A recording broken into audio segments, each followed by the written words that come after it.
नमस्कार। आज हम एक कहानी सुनेंगे, एक ऐसी राजकुमारी की जिसकी असली ताकत उसका ताज नहीं कुछ और ही था। जी हाँ, हम बात कर रहे हैं राजकुमारी प्रियदर्शना की और उनके धैर्य की शक्ति की। तो एक सवाल, एक ताज से भी ज्यादा ताकतवर क्या हो सकता है? सोचिए जरा। इसका जवाब ना किसी जंग में है, ना किसी सियासत में। इसका जवाब तो हमारे अंदर ही छुपा है, एक बहुत ही गहरे इंसानी गुण में। और वो गुण है धैर्य, क्षमा और सत्य। ये सिर्फ 3 शब्द नहीं हैं, ये वो शक्तियां हैं जिन्होंने प्रियदर्शना की कहानी को हमेशा के लिए खास बना दिया। तो चलिए मिलते हैं राजकुमारी प्रियदर्शना से। कौन थी वो? वो थी भगवान ऋषभदेव की बेटी, और उनका जीवन मानो शांति और करुणा का ही दूसरा नाम था। कहते हैं ना, कुछ लोग पैदाइशी खास होते हैं। प्रियदर्शना भी वैसी ही थी। उनके जन्म से ही उनके चेहरे पर एक अलग, एक दिव्य सी शांति थी। लोग कहते थे कि उन्हें बस देख लेने से ही मन को सुकून मिल जाता था, और शायद इसीलिए सब उन्हें दया की मूर्ति कहते थे, या फिर प्रियदर्शी, यानी वो जो हर किसी को बस प्यार और दया की नजर से देखती है। लेकिन जिंदगी कहाँ हमेशा एक जैसी रहती है ना?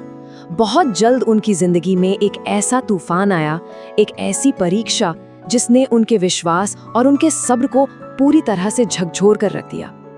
हुआ ये कि प्रियदर्शना की शादी एक बहुत ही नेक राजकुमार से हुई थी, लेकिन दरबार में कुछ जलने वाले लोग भी थे।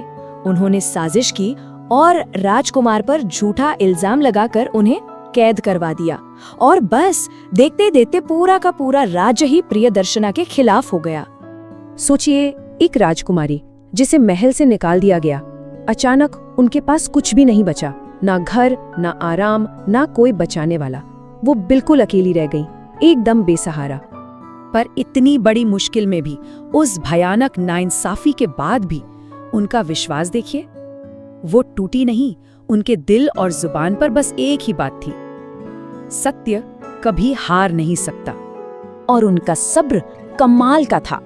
1 दिन, 2 दिन नहीं, पूरे 1 साल तक उन्होंने महल के बाहर इंतजार किया। जो भी दान में मिलता उसी पर गुजारा करती।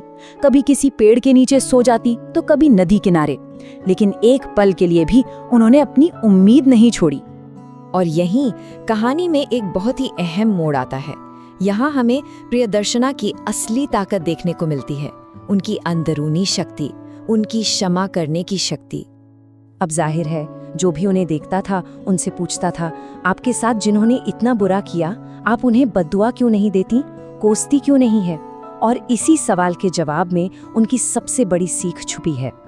और उनका जवाब कितना गहरा था। वो बस मुस्कुराकर कहती, गुस्सा करने से तो सिर्फ दुख ही बढ़ता है, असली जीत तो माफ कर देने में है। सोचिए, बदला लेने का रास्ता छोड़कर उन्होंने माफी का रास्ता चुना। और जैसा कि वो कहती थी, सत्य कभी हार नहीं सकता, और वो हारा भी नहीं। अब कहानी उस मोड़ पर आती है जहां उनके विश्वास की आखिरकार जीत हुई। हुआ यूं कि जिस मंत्री ने ये सारी साजिश रची थी ना, वो एक दिन बहुत बीमार पड़ गया। जब उसे लगा कि अब वो नहीं बचेगा, तो मौत के डर से उसने राजा के सामने अपना सारा गुनाह कबूल कर लिया। सच सामने आते ही राजा ने फौरन प्रियदर्शना के पति को आजाद कर दिया और राजकुमारी से हाथ जोड़कर माफी मांगी। लेकिन प्रियदर्शना के मन में जरा भी कड़वाहट नहीं थी। उन्होंने बस इतना कहा, जो हो गया सो हो गया, वो हमें कुछ सिखाने के लिए ही हुआ था। मतलब देखिए, उनके बस एक फैसले ने, माफ कर देने के फैसले ने क्या क्या कर दिया। उनके पति की जान बच गई, पूरा राज्य एक बड़ी गलती से बच गया, और तो और उस गुनाहगार मंत्री की आत्मा को भी शांति मिली, क्योंकि उसने सच बोल दिया था। लेकिन बात यहीं खत्म नहीं होती। प्रियदर्शना की इस कहानी का असर बहुत बहुत गहरा हुआ। उन्होंने करुणा की एक ऐसी मिसाल कायम की जो आज तक लोगों को राह दिखाती है। जब वो वापस अयोध्या पहुंची, तो उनके पिता भगवान ऋषभदेव ने उन्हें गले लगाया और आशीर्वाद देते हुए कहा, क्षमा से बड़ा कोई तप, कोई साधना नहीं है, और प्रियदर्शना का जीवन इस बात का जीता जागता सबूत है। तो क्षमा का मतलब क्या है? सिर्फ ये कह देना कि मैंने तुम्हें माफ किया? नहीं, ये एक बहुत गहरी साधना है, एक तपस्या है जो हमारी आत्मा को बहुत ऊंचा उठा देती है। उनकी इस एक अच्छाई का असर देखिए कहां कहां तक फैला। उनके पति पूरी तरह बदल गए और उन्होंने हमेशा सच का साथ देने की कसम खाई। राज्य की दूसरी औरतें उनसे प्रेरणा लेने लगी, उनसे सीखने लगी कि करुणा के साथ कैसे जिया जाए।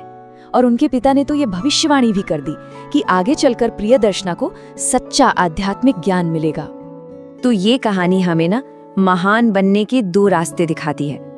एक रास्ता है ताकत का, राजाओं और दरबारियों का रास्ता, जो है कल नहीं। और दूसरा रास्ता है प्रियदर्शना का, धैर्य और क्षमा का रास्ता, जो हमें सच्ची और हमेशा रहने वाली मन की शांति की तरफ ले जाता है। और आखिर में ये कहानी हमें अपनी सबसे ताकतवर सीख देकर जाती है कि सबसे बड़ा तप क्षमा का तप है। और यही वो एक बात है जो राजकुमारी प्रियदर्शना की कहानी को अमर बना देती है।